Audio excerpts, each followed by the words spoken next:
Thanks to the leadership of President Bush, thanks to the leadership of President Bush, thanks to the leadership of President Bush. House Ways and Means Committee, Mr. Lewis. Gentleman's recognized 2 minutes.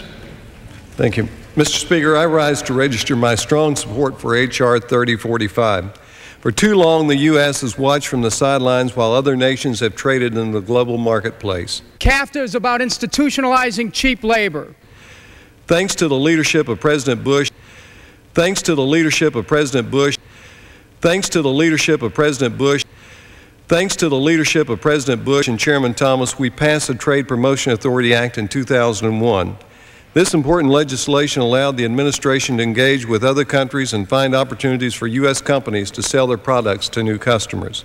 Multinational corporations want trade agreements where they can make a profit by closing factories in the U.S. and moving jobs to places where workers have no rights and work for very low wages. CAFTA is another step towards knocking down trade barriers and opening new markets for U.S. products. CAFTA countries are the second largest U.S. market in Latin America. The debate on CAFTA has gone on for a long time. Like many of my colleagues, I have reviewed a lot of information. The most important thing we must remember is that this agreement levels the playing field. Now, I've traveled across America, and I've seen the effects of agreements like NAFTA and CAFTA.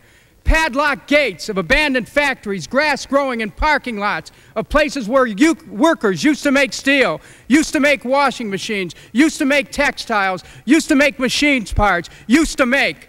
Free trade has meant freedom for the American worker to stand in the unemployment line. Right now, nearly 80% of imports from the CAFTA countries already enter the United States duty-free.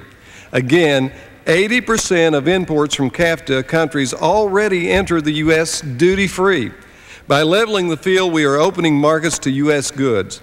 After passage, CAFTA will immediately provide duty-free treatment to 80% of U.S. industrial products and 50% of agricultural products. This means jobs for U.S. workers and farmers. For the textile industry, CAFTA will maintain the link between the U.S. and the region. Once passed, more than 90% of all apparel made in the region will be sewn from fabric and yarn made in the United States. This will allow the U.S. and the region to compete against China imports. Well, their jobs were traded away. So-called free trade has brought broken dreams, broken homes, broken hearts to the American manufacturing worker.